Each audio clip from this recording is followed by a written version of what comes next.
রাষ্ট্রীয় প্রধানের কাছে লা ইলাহা ইল্লাল্লাহর দাওয়াত দিয়েছেন, ব্যাখ্যা করে বুঝিয়েছেন, তখন সে রাষ্ট্রপ্রধানেরা নবীদের উপরে, রাসূলদের উপরে এবং রাসূলদের অনুসারী উম্মতের উপরে রাষ্ট্রপ্রধানেরা অত্যাচার করেছে নাকি করে নাই? আর কথা বলে করেছে না করে নাই? অত্যাচার করেছে। যেমন মূসা আলাইহিস সালাম ফিরআউনের সামনে দাঁড়িয়ে বলল লা ইলাহা ইল্লাল্লাহ, আল্লাহ ছাড়া কোনো ইলাহা নাই। এবার ফিরআউন ইলাহ শব্দের ব্যাখ্যা বুঝতে পেরে তিনি বললেন ফালাম্মা জাআহুম বিল হাক্কি মিন ইনদিনা, যখন মূসা আমি আল্লাহর পক্ষ থেকে হকের দাওয়াত নিয়া, অর্থাৎ লা ইলাহা ইল্লাল্লাহর দাওয়াত নিয়া ফিরআউনের কাছে গেল, তখন ফিরআউন কি বলল? ফিরআউন বলল ক্বালু কুতুলু আবনাআল্লাযীনা আমানু মাআহু ওয়াস্তাহিয়ু নিসাআহুম ওয়া মা কাইদুল কাফিরিনা ইল্লা ফি যালাল। ফিরআউন বলছে মূসা যে ইলাহ দাওয়াত দেয় তার এই ইলাহ দাওয়াত বন্ধ করতে হবে। তার দলে যারা আছে এবং তার দলের এই মুসলিম পরিবারে যত সন্তান জন্মগ্রহণ করছে সবগুলিকে হত্যা করো। যারা মূসার সাথে ঈমান এনেছে তাদেরকে হত্যা করো, আর নারীগুলিকে, মেয়েগুলিকে জীবন্ত রাখো। ওদের সাথে আমরা বড় হলে অস্থি করবো। তাহলে ফিরআউনের দলের চরিত্র দেখে, ফিরআউনের দলের চরিত্র হচ্ছে যখনই এই সমাজে, এই রাষ্ট্রে আমরা বলি লা ইলাহা ইল্লাল্লাহ, অর্থ কি? কোন ইলাহ নাই। ইলাহ অর্থ কি জানেন আপনারা? ইলাহ মানে না, সবাই জানেন না। ইলাহ মানে আল্লাহ না। ইলাহ শব্দের অর্থ আইনদাতা, ইলাহ শব্দের অর্থ জীবনদাতা, ইলাহ শব্দের অর্থ মরণদাতা, ইলাহ শব্দের অর্থ আশ্রয়দাতা, ইলাহ শব্দের অর্থ হুকুমদাতা, ইলাহ শব্দের অর্থ হলো সার্বভৌমত্বের মালিক। সার্বভৌমত্বের মালিক কে? আর জোরে কথা ভাই, আপনারা কথা না বলে আমি ছেড়ে দিব। কষ্ট হচ্ছে আপনাদের? আমি কিন্তু আজ করি ইচ্ছা কাই না। যতক্ষণ কথা বলবো, কোরআন দিয়ে কথা বলবো, বুঝার মতন মন লাগবে, ইচ্ছা শক্তি লাগবে। আমরা লা ইলাহা ইল্লাল্লাহ কি বুঝি না। এই লা ইলাহা ইল্লাল্লাহ না বুঝার কারণেই আমাদের যত ধরনের বিপদ। এই বাংলাদেশের জমিনে, চট্টগ্রামের ফেরের ময়দানে, কুমিল্লার ঈদগাহ ময়দানে, ঢাকার পল্টন ময়দানে, সিলেট আলিয়া মাদ্রাসার ময়দানে, খুলনা আলিয়া মাদ্রাসার ময়দানে, ফেনীর ময়দানে, চট্টগ্রামের বাতিশা হাই স্কুলের ময়দানে এই লা ইলাহা ইল্লাল্লাহ ব্যাখ্যা করার কারণেই আমাদের উপর এত নির্যাতন, এত জুলুম হয়েছে। এখানে বুঝাবুঝির বিষয়। গত 15 বছরে ঢাকা শহরটি উদ্ধারে কেউ কেউ লা ইলাহা ইল্লাল্লাহর দাওয়াত দিয়েছেন, তাদেরকে বড় বড় সমাবেশ করার অনুমতি দেওয়া হয়েছিল। কিন্তু আমরা যারা লা ইলাহা ইল্লাল্লাহর দাওয়াত দেই, আমাদেরকে অনেক জায়গায় আমাদের মাহফিলে 140 চালু করেছে। এর কারণ কি? লা ইলাহা ইল্লাল্লাহ কালেমা একটা, এটা আমল করেছে 2 ভাগে বিভক্ত। জরুরি ঠিক কিনা? ধরুন আমি উদাহরণটা এইভাবে দিই। কোন একজন বুজুর্গ মানুষ মাথার মধ্যে পাগড়ি বেঁধে, হাতের মধ্যে আপনার 1000 দানার তসবিহ নিয়া তিনি যদি সংসদ ভবনের সামনে দাঁড়িয়ে দাঁড়িয়ে জিকির করেন লা ইলাহা ইল্লাল্লাহ, লা ইলাহা ইল্লাল্লাহ, লা ইলাহা ইল্লাল্লাহ, প্রধানমন্ত্রী, প্রেসিডেন্ট যখন ঢুকবেন, ঢুকার সময় বলবে ভিক্ষুককে 5000 টাকা দিয়ে দাও আল্লাহওয়ালা মানুষ। ঠিক এই জায়গার মধ্যে আরেকজন লোক যদি মুখের মধ্যে খোঁচা খোঁচা দাড়ি, প্যান্ট পরুয়া ব্যক্তি, শার্ট গায়ে দেওয়া ব্যক্তি, এই লোকে লা ইলাহা ইল্লাল্লাহ আরবিতে বলে না, বাংলাতে বলছে আল্লাহ ছাড়া কোনো আইনদাতা নাই, জীবনদাতা নাই, আল্লাহ ছাড়া কোনো মরণদাতা নাই, আল্লাহ ছাড়া সার্বভৌমত্বের মালিক কেউ নাই, আল্লাহ ছাড়া কারো আইন মানি না, কারো হুকুম মানি না, কারো আইন মানি না। এইরকম জিকির করার কারণে এই লোকটাকে ৫,০০০ টাকা ভিক্ষা দিবে নাকি বলবে ওকে ধরো লাল করে ঢুকাইয়া দাও। সেটাই ঠিক কিনা? ব্যাখ্যা করে বুঝাবার কারণে আমাদেরকে বিগত দিনে কারাগারে যেতে হয়েছে, ঠিক কিনা? কারণ আমরা মানব রচিত করে মতবাদ মানি না, আমরা মানুষের তৈরি করে কোনো আইন মানি না। মানুষের তৈরি করা আইন মানা ইমানের দাবি নয়। যারা ফিউডালিজম, সেকুলারিজম, ন্যাশনালিজম, এরপর ধর্মনিরপেক্ষ মতবাদ, সেকুলারিজম, এইসব আইন মানবে, তাদের ইমান থাকবে না, তাদের ইমান থাকবে না, তাদের ইমান থাকবে না। ইমান আনার পরে আপনাকে অবশ্যই আল্লাহর আইন মানতে হবে। আল্লাহর আইনের বাহিরে কোনো আইন মানি না, মানা চলবে না। এটা হচ্ছে ইমানের দাবি। মুসা আলাইহিস সালাম তিনি যখন এই কালিমা দাওয়াত দিলেন, ফেরাউন বলল ধরো, হত্যা করো। এরপরে মুসা যখন তার দাওয়াত থামাচ্ছে না, কোনো ভয় ভীতি পাচ্ছে না, এবার ফেরাউন বলল ওয়াকালা ফিরআউনু দারুনি ইয়াকতুল মুসা ওয়ালিয়াদউ রাব্বাহু। ফেরাউন বলল তার মন্ত্রী পরিষদকে আমাকে তোমরা ছেড়ে দাও, যেন ফেরাউনকে কেউ ধরে রেখেছে, তোমাকে ছাড়ো। আব্দুল মুসা ওয়ালিয়াদউ রাব্বাহু, মুসা যদি আমাকে বাদ দিয়া অন্য কাউকে রব মানে, রব অর্থ কি বলেন তো? হ্যাঁ, আরে ১৪ গ্রামের মানুষ এত ওয়াজ শুনে, এত বড় বক্তা আসে, জবাবটা দিতে পারলেন না। আল্লাহ তো হচ্ছে আল্লাহর একটা সেবতি নাম হচ্ছে রব। আল্লাহর কত নাম কত? মাশাআল্লাহ, এটাই আপনারা জানবেন, ভিতর কথা জানার কথা নয়। কোরআনে আল্লাহ ৯৯টা নাম আছে, মূলত আল্লাহর নাম হচ্ছে ১,০০০। কত নাম? আল্লাহর নাম হচ্ছে ১,০০০। তাওরাতে আছে ৩০০, জবুরে আছে ৩০০, আপনার দাউদ শরীফে আছে ৩০০, কোরআনে আছে ১০০, কোরআনে আছে ৯৯। এই হলো ৩৯৯। একটা নাম আল্লাহর কাছে লুকায়িত আছে, এই মোট হলো ১,০০০ নাম। আল্লাহ পাকের ৯৯ নামের মধ্যে রব হচ্ছে আল্লাহর একটা সিফাতি নাম, আসমাউল হুসনা। আল্লাহর ওই সুন্দর সুন্দর নাম। রব মানে আল্লাহ নয়, আর আল্লাহ মানে রব নয়। রব মানে প্রতিপালক। রব মানে কি? রব মানে প্রতিপালক। রবের ৩১টি অর্থ আমি কোরআন থেকে বের করেছি।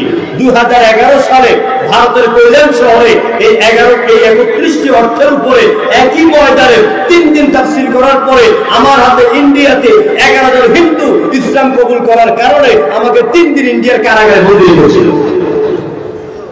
আমার ভাইরা, রব মানে সামঞ্জস্য দানকারী, রব মানে আইনদাতা, জীবনদাতা, মরণদাতা। রবের অনেক ব্যাখ্যা আছে। রব বলা হয় তাকে যিনি জন্ম থেকে মৃত্যু পর্যন্ত একজন মানুষের সকল চাহিদা না চাইলেও মিটাই দেন, তাকে বলা হয় রব। আর কি বলা হয়? রব। রব মানে আইনদাতা, রব মানে জীবনদাতা। ফিরআউন বলল মুসা যদি আমাকে বাদ দিয়া আর একবার তার রবকে ডাকে, মুসা, আমি মুসাকে হত্যা করব। আপনার এই আয়াত থেকে শিক্ষা নেবেন, ফেরাউনের গোষ্ঠীর একটাই তাদের বক্তব্য, যারা তাদের মতের বিরুদ্ধে কথা বলবে তারা তাদেরকে ধরে ধরে আয়না করে ঢুকাইয়া হত্যা করে। ঠিক কিনা? এটা ফেরাউনের দলের চরিত্র। ইন্নী আখাফু আন ইউবাদদিলা দীনাকুম, আমি ভয় করি মুসা যদি যে দাওয়াত দিচ্ছে না জানি মুসা রাষ্ট্রের অবস্থা পরিবর্তন করে দেয়। আও আন ইউযহিরা ফিল আরদিল ফাসাদ, এই জমিনে আমার আইনকে বাদ দিয়ে দিবে। ওরা ওদের রবের আইনকে প্রতিষ্ঠা করলে আমার সব আইন নস্যাৎ হয়ে যাবে, জমিনে ফাসাদ সৃষ্টি হবে। ওরা আল্লাহর আইন, রবের আইন যদি প্রতিষ্ঠা করে, সুদ চলবে না, ঘুষ চলবে না, মারামারি চলবে না, জালিমে বিচার চলবে না, যৌতুক চলবে না, ওজনে কম দেওয়া চলবে না, চাঁদাবাজি চলবে না। আমরা দেখতে পাচ্ছি বাংলাদেশে এখন জায়গায় জায়গায় একদল নতুন করে চাঁদাবাজি শুরু করেছে। আমরা সতর্ক করে বলে দিতে চাই, আগের পয়সার পৃষ্ঠাকে যেই কারণে উল্টেছি, তোমরা যদি ওই পথ ধরো তোমাদের উল্টাই দেব।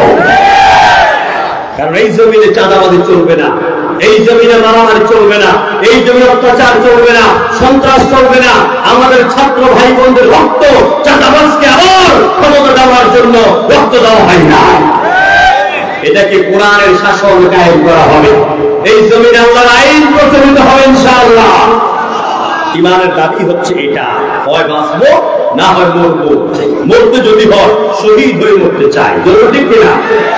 মরতেই হবে যখন শহীদি মরণ দিও আমাকে, শাহাদাতি জানি শুধুই জীবন, সে জীবন দিও আমাকে। মরতেই হবে যখন শহীদি মরণ দিও আমাদের। আমি আল্লাহ আমাকে শহীদের মতদান করুন। তাহলে আমরা এখান থেকে কি শিখলাম? ইমানের দাবি হচ্ছে, ইমানের অর্থ হচ্ছে আইনদাতা, জীবনদাতা, মরণদাতা। লা ইলাহা ইল্লাল্লাহ, আল্লাহ ছাড়া আইনদাতা নাই। লা ইলাহা ইল্লাল্লাহ, আল্লাহ ছাড়া জীবনদাতা নাই। লা ইলাহা ইল্লাল্লাহ, আল্লাহ ছাড়া রিজিকের মালিক কেউ নাই। লা ইলাহা ইল্লাল্লাহ, আল্লাহ ছাড়া আমাদেরকে বাঁচাবার মালিক কেউ নাই। কথা বুঝতে পেরেছেন? আমানু, যারা আল্লাহর উপর ঈমান আনে, এই ঈমান বুঝে শুনে আনতে হবে। ঈমান অর্থ কি? ঈমান অর্থ হচ্ছে বিশ্বাস করা, ঈমান অর্থ হচ্ছে আনুগত্য করা। আবার আনুগত্যকে আরবিতে বলা হয় আল ইনকিয়াদ। আবার আল ইনকিয়াদ দুই প্রকার, ইনকিয়াদে যাহিরি, ইনকিয়াদে বাতিনি। প্রকাশ্য আনুগত্য, গোপনে আনুগত্য। গোপনে আনুগত্যের নাম ঈমান, প্রকাশ্য আনুগত্যের নাম হলো ইসলাম। ইয়া আইয়ুহাল্লাযীনা আমানু, হে ঈমানদারেরা, যা আল্লাহর উপর ঈমান এনেছো, বিশ্বাস করেছো, আনুগত্য করেছো। ঈমানের আরেক অর্থ হচ্ছে আল খুদুউন, বিনীত হওয়া। ঈমানের আরেক অর্থ হচ্ছে তাসদীকুন, স্বীকৃতি প্রদান করা। আমরা আমাদের জীবনের বিনিময়ে আমরা বলবো আল্লাহ এক। আল্লাহ কয়জন? আল্লাহ কয়জন? কুল হুয়াল্লাহু আহাদ, আল্লাহুস সামাদ। পড়েন সবাই, কুল হুয়াল্লাহু আহাদ, আল্লাহুস সামাদ, লাম ইয়ালিদ ওয়া লাম ইউলাদ ওয়া লাম ইয়াকুন লাহু কুফুওয়ান। নবী আপনি বলুন আল্লাহ এক এবং একক, তিনি নিরঙ্কুশ, তিনি বেরিয়াস, তিনি কাউকে জন্ম দেন নাই, তাকে কেউ জন্ম দেয় নাই। আকাশ আর জমিনে আল্লাহর সমকক্ষ আর কেউ নাই। সুবহানাল্লাহ। আমার ভাইয়েরা, পরিভাষা ঈমান কাকে বলা হয়? জমহুর উলামায়ে কেরামগণ বলেন হুয়া তাসদীকু বিল জিনান ওয়াল ইকরারু বিল লিসান ওয়াল আমালু বিল আরকান। মুখ দিয়ে বলবা, কলজা দিয়ে বিশ্বাস করবে, আর কাজে বাস্তবায়ন করবে। এই তিনটা সমন্বয়ের নাম হলো ঈমান। যেই কথা আপনি বললেন লা ইলাহা ইল্লাল্লাহ, আল্লাহ ছাড়া কোনো আইনদাতা নাই, জীবনদাতা নাই। জীবনের অর্থনীতির বেলা, ব্যাংকিং খাতে, ব্যবসার খাতে, বিবাহের খাতে, রাজনৈতিক ক্ষেত্রে, মিছিলের ক্ষেত্রে, বক্তৃতার ক্ষেত্রে, ওই জায়গায় বলতে হবে আল্লাহ ছাড়া আর কারো আইন মানি না। ঠিক কিনা বলেন? প্রিয় ভাইয়েরা, ঈমানের লম্বা আলোচনা আমি সংক্ষেপে আপনাদেরকে বোঝাচ্ছি। আল্লাহর উপর ঈমান আনতে গেলে, আল্লাহর উপর পরিপূর্ণ ঈমান আনলে পরে আমাকে আপনাকে কঠিন পরীক্ষায় নিমজ্জিত হতে হবে, পরীক্ষা দিতে হবে। ক্লাসে পরীক্ষা না দিলে যেমন ছাত্ররা সামনের ক্লাসে উঠতে পারে না, ডিগ্রি অর্জন করতে পারে না, সার্টিফিকেট অর্জন করতে পারে না, তেমনি ভাবে লা ইলাহা ইল্লাল্লাহ এই কথা বিশ্বাস করার পরে প্রত্যেক মুমিন পরীক্ষা দিতে হবে। أحسب الناس أن يتركوا أن يقولوا آمنا وهم لا يفتنون। সূরা আল-আনকাবুতের প্রথম নম্বর আয়াতে আল্লাহ পাক বলেন লোকেরা কি মনে করেছে নাকি আমি ঈমান এনেছি, আল্লাহর উপর আমি বিশ্বাস করেছি, এই কথা বললে আমি তাদেরকে এমনি এমনি ছেড়ে দিব না, আমি অবশ্যই তাদেরকে পরীক্ষা করব। সুবহানাল্লাহ। কি করবেন? কি করবেন? পরীক্ষা করবেন। পরীক্ষা কি দিয়ে করবেন? ওয়ালা নাবলুওয়ান্নাকুম বিশাইইম মিনাল খাউফ মিনাল খাউফি ওয়াল জু'i ওয়া নাকসিন মিনাল আমওয়ালি ওয়াল আনফুসি ওয়াত তামারাত। আমি অবশ্যই তোমাদেরকে পরীক্ষা করব, ভয় দিয়া করব, ফল ফলাদি নষ্ট করে করব। বাতিলেরা জালিমেরা তোমাদের দোকান ভেঙে দিবে, চাকরি থেকে উৎখাত করবে, স্কুলে আসতে দিবে না, মসজিদে আসতে দিবে না, এলাকায় আসতে দিবে না, দোকানদারি করতে দেবে না, রাস্তা দিয়ে চলতে দেবে না, বাড়িতে ঘুমাইতে দেবে না, কলেজে ক্লাস করতে দেবে না, তোমাদের জীবনের উত্থান পতন তারা ঠেকাইয়া দিবে। এই জন্য আমি আল্লাহ পাক তোমাদেরকে বহু রকমের পরীক্ষা করব। সেই পরীক্ষার মধ্য থেকে যদি তোমরা ঈমানের উপর অবিচল থাকতে পারো, অটুট থাকতে পারো, ভয় পেয়ে বাতিলের কাছে মাথা নত না করো, ওয়াবাশশিরিল মুমিনিন, এইসব মুমিনদেরকে নবী আপনি জান্নাতের সুঘ্রাণের খবর দিয়ে দেন, জান্নাতের সুসংবাদের খবর দিয়ে দেন। আমরা বিগত দিনে অনেক শুয়েছি, আমরা অনেক জ্বলেছি, অনেক পড়েছি, আমাদের আরো জ্বলতে হবে, আরো ধৈর্যের পরীক্ষা দিতে হবে, আমাদেরকে আরো চিন্তা ভাবনা করে কথা বলতে হবে, পথ এগুতে হবে। আমাদের সফলতার রাস্তা এখন অনেক দূরে, চিন্তা করেন ঠিক কিনা? এই জন্য পূর্ণ ইমানদার হতে হবে। ঈমান আনতে গেলে, ঈমানের রাস্তায় চলতে গেলে অনেক বিপদের সম্মুখীন হতে হবে, এমনকি জীবনটাও দেওয়া লাগবে। আমি একজন সাহাবীর কাহিনী বলে আমি সামনের অংশে চলে যাব। হযরতে মুসআব ইবনে উমাইর, আপনারা হয়তো নাম শুনেছেন, মুসআব ইবনে উমাইর। জোরে বলুন কি নাম? মুসআব ইবনে উমাইর। এই মুসআব রাদিয়াল্লাহু তাআলা আনহু ছিলেন ধনাঢ্য ব্যক্তির সন্তান। কিতাবের ভিতরে এলো তিনি যে রাস্তা দিয়ে হেঁটে যেতেন, এমন সুঘ্রাণ এবং সেন্ট তিনি ব্যবহার করতেন, আধা ঘন্টা 1 ঘন্টা যাবত ওই এলাকার সুগন্ধে মুখরিত থাকতো। এই মুসআব তিনি তার বন্ধুদের সাথে চলতে চলতে হঠাৎ করে তিনি নবুয়তের মাধ্যমে ঈমানের দাওয়াত পেয়ে গেলেন।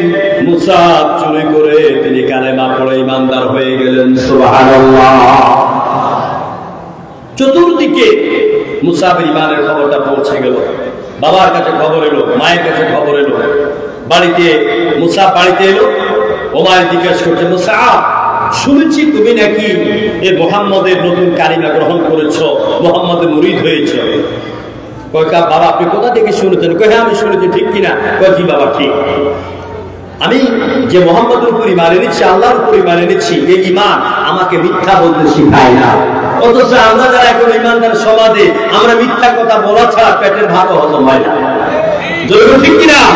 মিথ্যার ছয়লা, দোকানদারিতে মিথ্যা কথা, চাকরিতে মিথ্যা কথা, ওজনে মিথ্যা কথা, বিচারের মধ্যে মিথ্যা কথা, বিচারকে মিথ্যা কথা, আসামি মিথ্যা কথা, বিচারকে মিথ্যা কথা, সব মিথ্যার ছয়লা। হযরত মুসা বলছে, না বাবা আমি মিথ্যা কথা বলতে পারবো না, আমি মানে নিচ্ছি। বলছে বাবা এটা ছেড়ে দাও, তুমি মুহাম্মদের ধর্ম ছেড়ে দাও। কয় না বাবা এটা অনেক সুন্দর একটি ধর্ম, আমি এটা ছাড়তে পারবো না। মুসাবের বাবা বলছে, বাবা তুমি যদি এই ঈমান ছেড়ে দাও তাহলে আমি তোমাকে বড় একটা এলাকার নেতৃত্ব দিয়ে দিব, সভাপতি দিয়ে দেব। যুবক মানুষ বলছে, বাবা একটা ইউনিয়ন, একটা উপজেলার সভাপতি দায়িত্ব কেন? তুমি যদি আমাকে তাম পৃথিবীর সভাপতির দায়িত্ব দিয়ে দাও তাও আমি ঈমান ছাড়তে পারি না। কিন্তু আমরা দেখি যে বিগত জীবনে অনেক মুসলমান যুবকেরা এরকম সভাপতি দায়িত্ব পাওয়ার জন্য, মন্ত্রীর পাশে চেহারা দেখাবার জন্য ওই যে প্যান্টের আর হাতের সিপের মধ্যে ঢুকে কালো কালো কি একটা টিপ দিলে মানুষের বুক যাত্রা হয়ে যায়। 16 LMG, আদমজি 48 আসলে এইগুলি পাওয়ার জন্য তারা কি করতো, যে ছেলেটা সমাজে নামাজ পড়ে, যে মানুষটা কোরআনে দাওয়াত দেয়, যে মানুষটা সুদ খায় না, ঘুষ খায় না, ভালো ব্যবহার করে চলে, এটা তো হেইটা, বাস ওর নামটা ধুয়ে ধরে থানাতে জমা দিত আর তাকে অ্যারেস্ট করাই দিত। কথা কয় দেখা আমার ভাইরা, এরকম ইউনিয়নের সভাপতি হওয়ার জন্য তোমার যে ঈমানটা বিক্রি করেছো, এখন তোমার সভাপতির পদ কই গেল? কিন্তু ইমান তো আছে, তুমি তো ইমান থেকে ছিটকে পড়েছো। তো মুসা বলছে, বাবা তুমি আমাকে যতই দায়িত্ব দাও আমি কিন্তু এটা ছাড়তে পারবো না। বাবা রাগান্বিত হয়ে গেল, ঘরের এক রুমের ভিতরে বন্দি করলো। 3 দিন পর্যন্ত কোনো খাবার দেয় নাই। মুসাবের মাকে কঠিন নিষেধ করে দিল, খাবার দিবি না। 3 দিন পরে যায় বলে, মুসাব তুমি কি কালেমা ছাড়বা নাকি এইভাবে মরবা? কয়, বাবা মৃত্যু যদি এইভাবে হয়, এইভাবে মরতে রাজি আছি, কালেমার পথ থেকে 1 চুল পরিমাণ আমি পিছপা হব না। বাবা রাগান্বিত হয়ে গেল, বন্ধুদেরকে নিয়ে মুসাবের হাত বাঁধলো, পা বাঁধলো, উটের মধ্যে বসাইয়া মরুভূমির বহু দূর দূরান্তে নিয়ে গেল। একটা গাছের সাথে 8-10 রশি লম্বা করে দিয়া বেঁধে দিয়ে আসার সময় বলল, মুসা এই তো তোমাকে রেখে গেলাম, 1 মাস পর্যন্ত এইভাবে থাকবা, হয় তুমি বাপদাদার ধর্মে ফিরে আসবা, নতুবা তুমি এইভাবে মরবা। মুসা বলছে, বাবা যাও, চলে যাও। মাসখানিক হলো, মুসাবের বাবা বন্ধু বান্ধব নিয়ে চলে গেল। মনে করে যে ছেলেটার খাদ্য নাই, হয়তো সাপ বিচ্ছু বাঘ ডাক বনের পশু কামড়াই শেষ করে ফেলেছে। যাই দেখে মুসা গাছের গুড়ার মধ্যে আল্লাহু আকবার বলে সেজদার মধ্যে পড়ে রইল। আর বনের সাপ বাঘ ভাল্লুক যা কিছু আছে সবাই চারদিকে ঘুরে ঘুরে ওদের ভাষায় আল্লাহর জিকির করে আর মুসাকে পাহারা দেয়। আমার ইমানদার ভাইয়েরা, মুসলমান ভাইয়েরা, ইমান আনবেন এইভাবে। আপনি আমি যখন ইমান আনবো সঠিকভাবে, তখন আমি আর আপনি কার হয়ে যাব? কার হয়ে যাব? আর আল্লাহ হবে আমার আপনার। আমার হাত হবে আল্লাহ, আমার পা হবে আল্লাহ, আমার চোখগুলি হবে আল্লাহ। কোরআন বলে দিচ্ছি, আল্লাহু ওয়ালিয়্যুল্লাযীনা আমানু ইউখরিজুহুম মিনাল-যুলুমাতি ইলান-নূর। আমার আল্লাহ পাক বলেন, যারা আল্লাহর উপর ঈমান আনে, আল্লাহ পাক ও ঈমানদারের অভিভাবক বন্ধু হয়ে যায়। আর আল্লাহ বন্ধু হইয়া ঈমানদারকে সকল শিরক থেকে, সকল বিদআত থেকে, জুলমাত থেকে বের করে আলোর দিকে নিয়ে আসেন। সুবহানাল্লাহ। এই জন্য আমার বাবারা, ভাইয়েরা, ঈমান আনবেন আল্লাহর উপর। ঈমান নিয়ে আমার কথা শেষে এইভাবে, আল্লাহর প্রতি ঈমান আনবেন। আল্লাহ এক এবং একক। আল্লাহ কয়জন? সবাই বলেন, এই শাহাদাত আঙ্গুল বলেন, সবাই বলেন, বলেন আল্লাহ এক, আল্লাহ এক, আল্লাহ একক, লা শারীকা লাহ। কষ্ট দিচ্ছি কেন জানেন? এই যে ভিডিওতে ছবি উঠতেছে না, আল্লাহ মনে ভিডিও করতে পারেন নাকি? পারে কিনা? আল্লাহর ভিডিওতে আজকের মাহফিলে এখন যারা আছেন তাদের ছবি উঠে গেছে। আল্লাহর কসম, ছবি উঠে গেছে। কিয়ামতের দিন ধরুন কোন আমল আপনার আল্লাহর কাছে গ্রহণযোগ্য হলো না, আপনি জাহান্নামে। আল্লাহ পাক আজকের এই ক্যামেরার ছবিটা তুলে ধরবেন, বান্দা ওই মাহফিলে গিয়া তুমি এইভাবে আমাকে এক বলে স্বীকৃতি দিয়েছিলে, বান্দা আজকের এই ছবি দেখে এই উসিলা করে আমি মাফ করে দিলাম। কারণ আপনি তাওহীদের স্বীকৃতি দিয়েছেন, ঈমানের স্বীকৃতি দিয়েছেন। আল্লাহ এক, আল্লাহ একক, তার শরীক নেই। মাথা নত করবেন কার সামনে? কার সামনে? দয়াল বাবা, খাজা বাবা, লেংটা বাবা, সবুজ সালু বাবা, কোথায় জিকির, লাফান্দার জিকির, বাসের আগে ওঠেন্দার জিকির, এইগুলি ইসলামের অনুমোদিত নয়। কারোর সামনে মাথা নত হবে না, একমাত্র কার সামনে হবে? আল্লাহর সামনে হবে। ঈমানের পরে আল্লাহ বলছেন এভাবে ঈমান আনো। ঈমানের পরে কাজ হচ্ছে কি? হাক্কা তুকাতিহি ইত্তাকুল্লাহ হাক্কা তুকাতিহি। আল্লাহকে ভয় করো, তাকওয়া।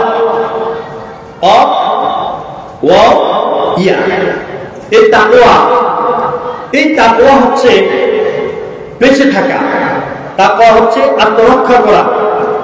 পরিবেশের তাকওয়া বলা হয় আল্লাহ পাক যা আদেশ করেছেন আর যা নিষেধ করেছেন আদেশগুলিকে মান্য করবেন, নিষেধ থেকে নিজের ঈমানকে, আমলকে, নিজের চোখ, নিজের চিন্তা ভাবনা, নিজের মেমোরিকে বাঁচাইয়া রাখবেন জাহান্নামের ভয়ে। এটার নাম হলো তাকওয়া। এটা নাম কি? এটার নাম হচ্ছে তাকওয়া। আল্লাহ রাব্বুল আলামিন কোরআনে কারিমে বললেন আমার কাছে তাকওয়া চাও, তাকওয়া আমারে বেঁচে থাকা। আমরা প্রত্যেক নামাজের পরে বলি রব্বানা আতিনা ফিদ দুনিয়া হাসানাতাও ওয়া ফিল আখিরাতি হাসানাতাও ওয়া কিনা আযাবান নার।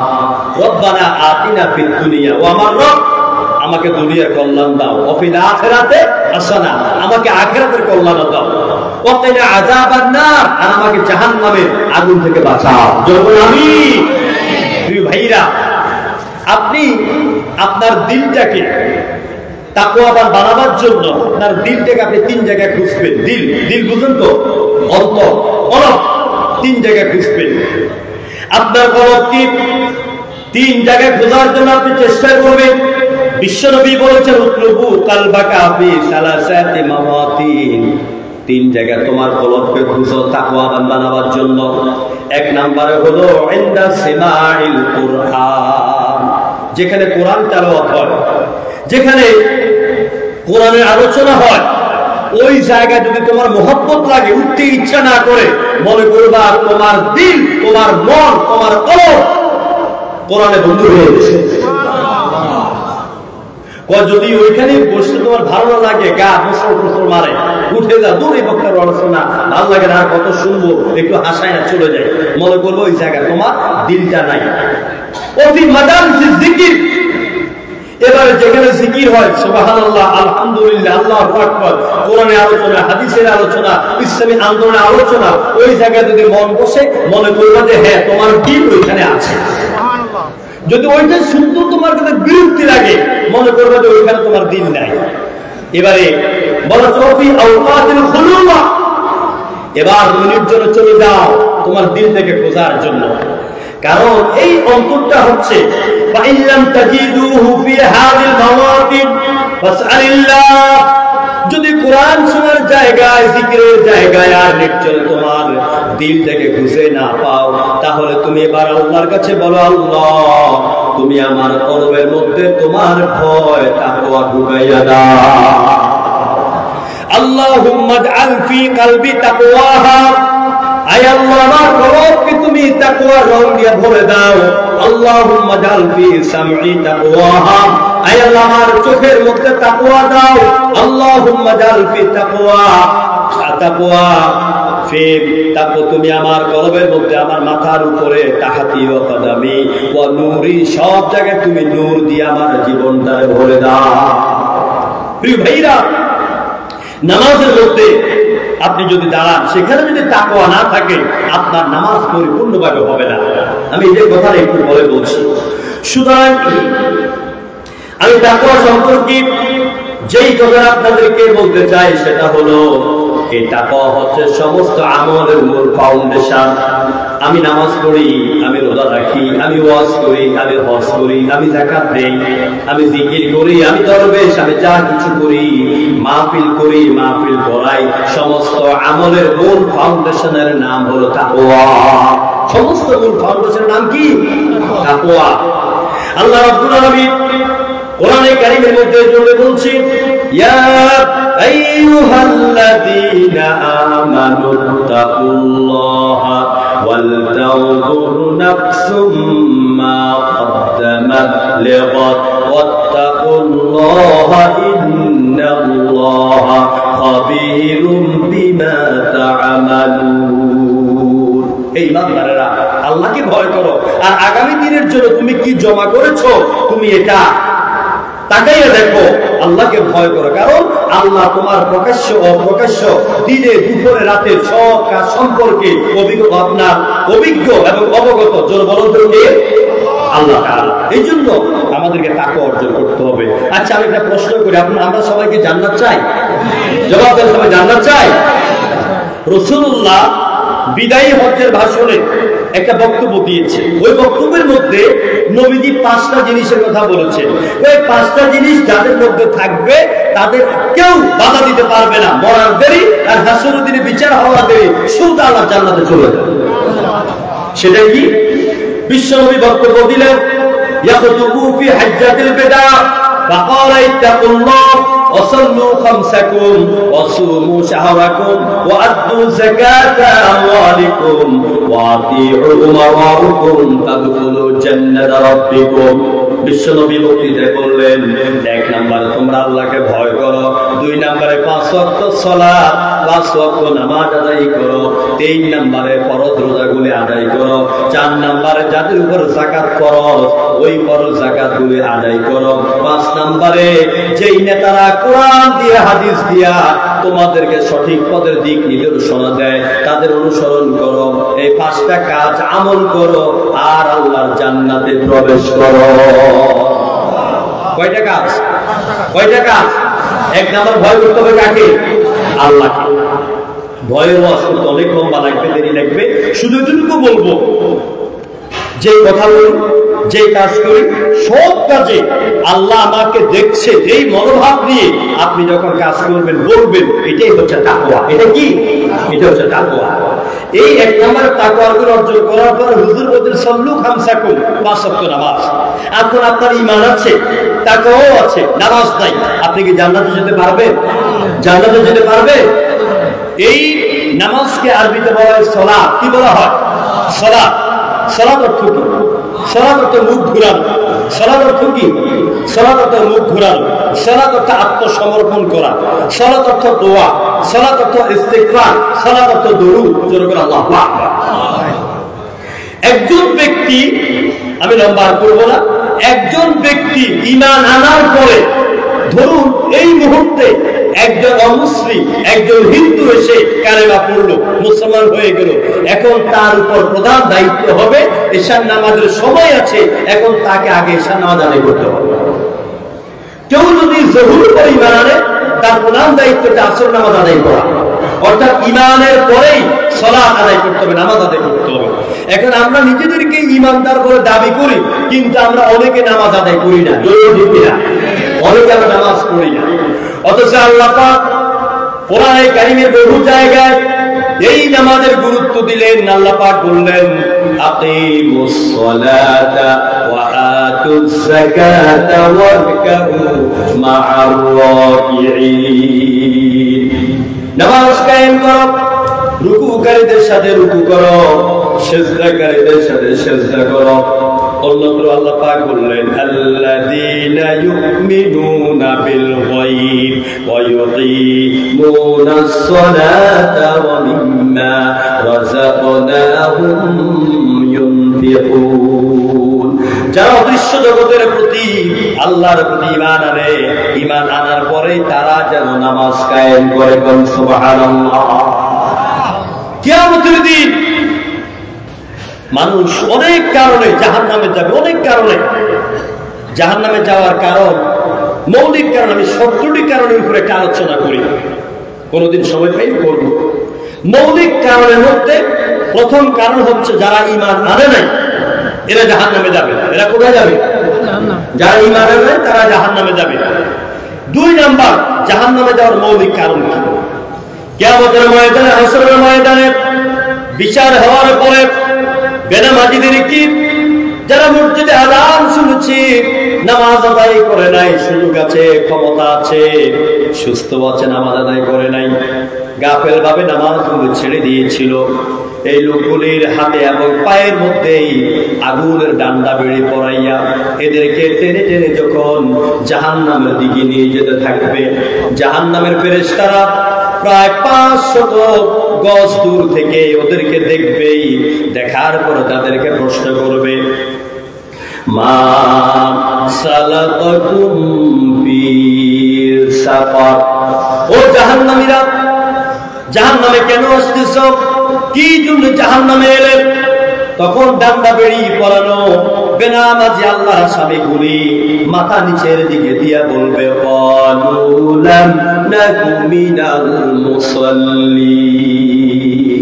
ও আল্লাহর ফেরেশতারা, দুনিয়ায় থাকতে আমরা সালাত আদায় করি নাই, আমরা নামাজ আদায় করি নাই, এই জন্য আজকে জাহান্নামে এলাম। তাহলে জাহান্নামে যাওয়ার 2 নম্বর কারণ কি? নামাজ না পড়ার কারণে। কি কারণে বলেন? নামাজ না পড়ার কারণে। অথচ আল্লাহ নবী বলেছেন, যারা ইচ্ছা করে নামাজ পড়ে না কিয়ামতের দিন মা কারুনা ওয়া হামানা ও ফিরাউন, এরা হামান, কারুন, ফিরাউন যে জাহান্নামে যাবে, মুসলমান নামের নামধারী মুনাফিক পাকা মুসলমান এই বেনামাজি গুলিকে জাহান্নামে স্তরে নিক্ষেপ করা হবে। আপনি কিসের মুসলমান? মুসলমান এবং কাফিরের মধ্যে পার্থক্য কি? বাইনাল মুমিন ওয়াল কাফির তারকুস সালাহ। মুমিন ব্যক্তি নামাজ ছাড়ে না। জোরে বলেন মুমিন ব্যক্তি, সবাই বলতে হবে মুমিন ব্যক্তি। আর কাফের নামাজ পড়ে না, কাফের নামাজ পড়ে না। তাহলে বুঝবেন আপনাদের এলাকায় মসজিদে যখন আজান হবে, যে যুবক, যে বুড়া, যে বুড়ি, যে যুবতী ইচ্ছা করে নামাজ পড়ে না, ওইটা কাফের। জোরে কি? ওটা কাফের। কারণ মুমিনের খাতায় নাম থাকার জন্য পাঁচটা বিষয় দরকার। কয়টা? ঈমান, সালাত, সাওম, হজ, যাকাত।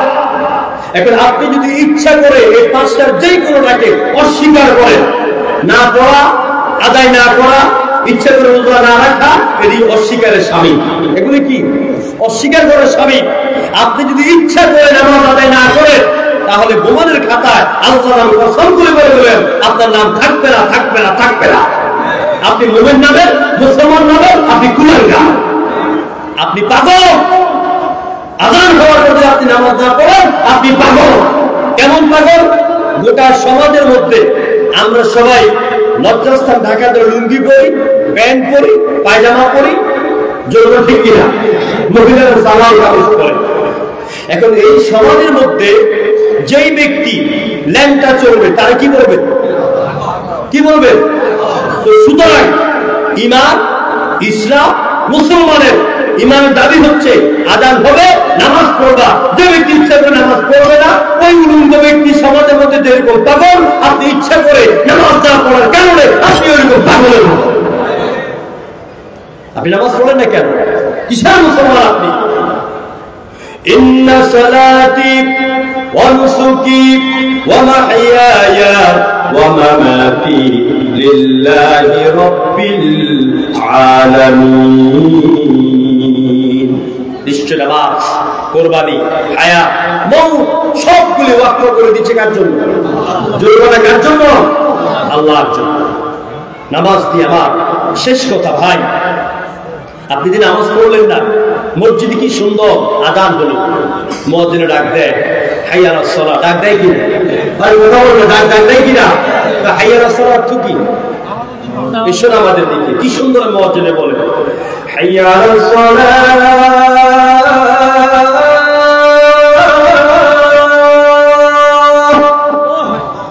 ডাক দেয় কিনা? এসো আমাদের দিকে। আবার মুয়াজ্জিনে ডাক দেয় হাইয়া আলাল ফালাহ,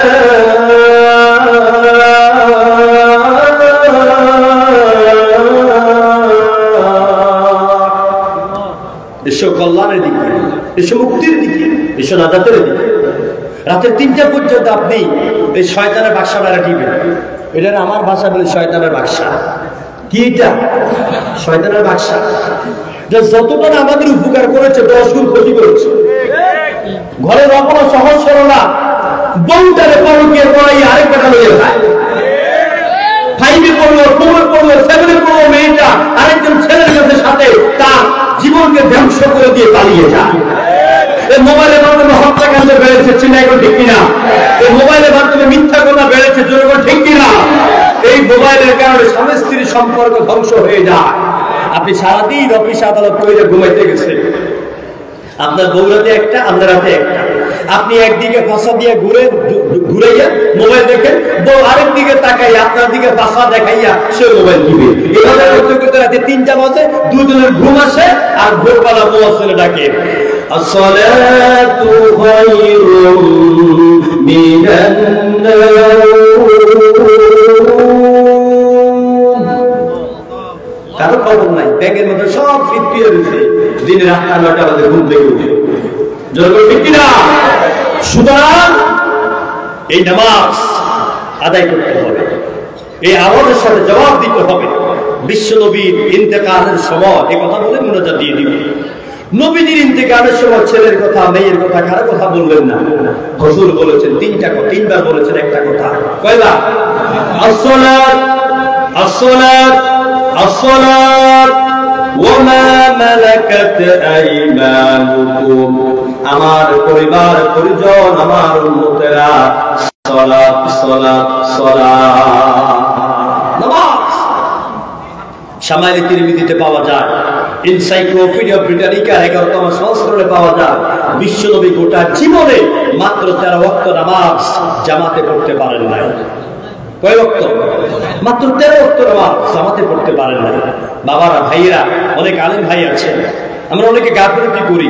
মসজিদে আযান শুনলে যত কাজ থাকে আমরা যেন জামাতে নামাজগুলো আদায় করতে পারি। আল্লাহ আমাদেরকে তৌফিক দেন বলে আমিন। হুজুরের কাছে যখন আজকে জিবরাইল এলো, আসার পরে জিবরাইল বলছে, হুজুর আমি কিন্তু আজকে একা আসি নাই, আমার সাথে আরেকজন মেহমান এসেছেন। সেই মেহমান কোনোদিন আর আসে নাই, আজকে এসেছে, আজকের পরে আর আসবেন না। আপনি অনুমতি দিলে উনি আপনার দরবারে আসবেন। নবীজি চোখের পানিগুলি ছেড়ে দিলেন, বলছেন, জিবরাইল আমি বুঝতে পেরেছি কোন মেহমান এসেছে, ওনাকে আসতে দাও, কোনো বাধা নাই। মেহমান আসলে মেহমান আর কেউ নয়, নাম হলো মালাকুল মাউত। এসে বলছেন, আসসালামু আলাইকা ইয়া রাসূলুল্লাহ। হুজুর আল্লাহ পাক আমাকে পাঠিয়েছেন আপনার রূহ কবজ করার জন্য, অনুমতি দিবেন? আজরাইল দুনিয়ার কারো কাছে অনুমতি চান না, রাসূলের কাছে চেয়েছেন। আল্লাহু আকবার। এই যে ইব্রাহিম, পৃথিবীতে যত নবী এসেছেন, আমার দেশের আলেমরা বলে 1,24,000 পয়গাম্বর বা মতান্তর 2,24,000 পয়গাম্বর।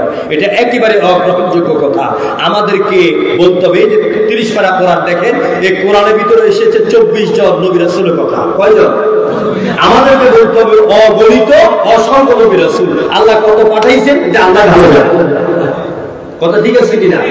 তো সব নবী রাসূলের কাছে জিবরাইল এসেছেন মোট 12,000 বার। কতবার? 12,000 বার। আর আমার নবীর কাছে জিবরাইল একাই এসেছে দীর্ঘ 24,000 বার। কতবার? 24,000 বার। সে জিবরাইল আজকে শেষ আশা, মালাকুল মউত আসলো, হুজুর কাছে অনুমতি চাচ্ছে। এখন নবীজি অনুমতি দিলেন। হযরত মালাকুল মউত রাসূলের পক্ষ মোবারক এমনি হাত রাখলেন। কিতাবের ভিতরে নবীজির গোটা চুলের পশমের গোড়া দিয়ে দিয়া ঘাম বের হচ্ছে, শরীরের পশম গুলি দাঁড়িয়ে গেল, ঘাম বের হচ্ছে। হুজুর বলছে, মালাকুল মউত মৃত্যুর বুঝি এত যন্ত্রণা, ও মালাকুল মউত মউতের বুঝি এতই যন্ত্রণা। আজরাইল বলছেন, ইয়া রাসূলুল্লাহ যত আরামদায়ক ভাবে আপনার রূহ কবজ করা হবে, কিয়ামতের এই দুনিয়াতে অতীতে আর কিয়ামত পর্যন্ত কারো এত আরাম ভাবে রূহ কবজ করা হয় নাই, আর হবেও না। নবীজি দরদর করে চোখের পানিগুলি ছেড়ে দিয়ে বলছেন, মালাকুল মউত মৃত্যুর যদি এতটাই যন্ত্রণা হয়ে থাকে, আমি আল্লাহর কাছে আবেদন করি, আল্লাহর হুকুমে তুমি এই কাজটা করো। আমার উম্মতের মধ্যে যারা ঈমান আনবে, যারা 5 ওয়াক্ত নামাজ আদায় করবে, সত্য কথা বলবে, সত্যের পক্ষে থাকবে, কোরআনের পক্ষে থাকবে, ইসলামের পক্ষে থাকবে, আমি নবীর আদর্শ মানবে, ওই সব নারী পুরুষের মওতের সময় যত মৃত্যুর যন্ত্রণা, সব যন্ত্রণাগুলো আমি নবীর পক্ষ থেকে তুলে না। কি দয়ার নবী, কি মায়ার নবী, কি উম্মত পাগল পারা নবী। মেরাজে গেলেন, আল্লাহর কাছে আনছে আজিমি, আল্লাহ সালাম দিলেন, আসসালামু আলাইকা ইয়া আইয়ুহান নবী। নবী একা সালামের জবাব নিলেন না, তিনি জবাব দিলেন, আসসালামু আলাইনা ওয়া আলা ইবাদিল্লাহিস সালিহিন। উম্মতের কথা বলেন নাই, নেককার উম্মতদেরকে আল্লাহ সালামের জবাবের মধ্যে অংশীদারিত্ব করে দিলেন। চিল্লায় করে আল্লাহু আকবার। কিয়ামতের ময়দানে মানুষ যখন পাগল হয়ে যাবে, এক পর্যায়ে লোকেরা নবীর কাছে যাবে, নবী কাঁদতে থাকবেন, রব্বি হাবিলি উম্মতি। আল্লাহ বলবেন, ইয়া রাসূলুল্লাহ ইয়া নবী আল্লাহ ইরফা রাসাক, তুমি তোমার মাথা তোলো, যা আবেদন করার আবেদন করো, আজকে তোমার তো আমি আল্লাহ মঞ্জুর করে নেব। সেই দয়ার নবী মৃত্যুর সময় উম্মতের কথা বলেন নাই, হেরা পর্বতে নবীজি উম্মতের জন্য কেঁদেছেন।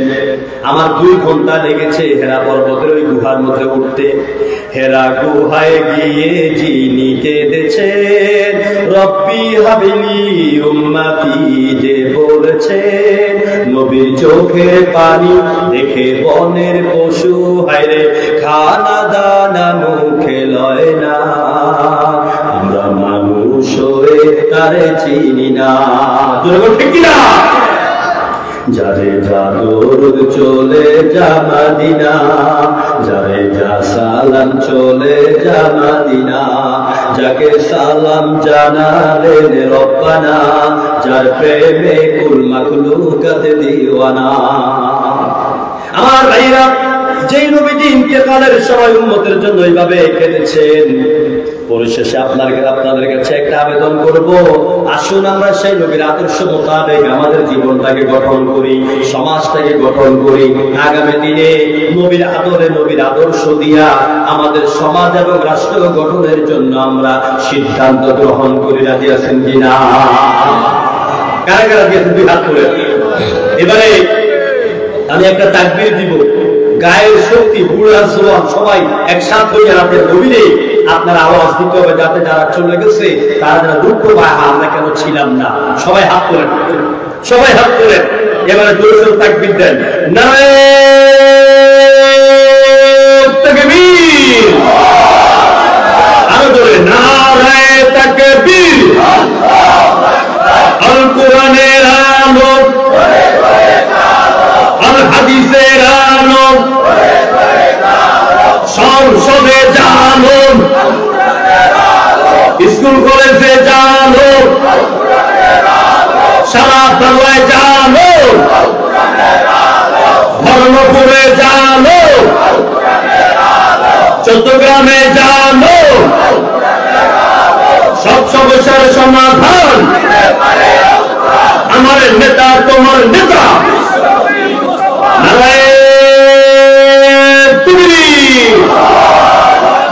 আলহামদুলিল্লাহ, আল্লাহ কবুল করুন বলে আমি। ইয়া আইয়ুহাল্লাযীনা আমানু তাকুল্লাহা হাক্কা তুকাতিহি ওয়া লা তামুতুন্না ইল্লা ওয়া আনতুম মুসলিমুন। এই আয়াতের ব্যাখ্যা একাধারে 2-2.5 ঘন্টা করে 3 দিন করলে ধারাবাহিক আপনারা বুঝবেন। আয়াতের শেষ কথা হচ্ছে, যেহেতু কবরস্থানে রূহের মাগফিরাতের উদ্দেশ্যে মাহফিল, শেষ কথা হচ্ছে মরতে হবে মুসলমান হইয়া। কি হয়ে মরতে হবে বলেন? মুসলমান হইয়া। আচ্ছা, মুসলমানকে এক কথা বুঝাই নেই। মুসলমান বলা হয় তাকে, হোলি মুসলিম। জি, হোলি মুসলিম। মুসলিম কে?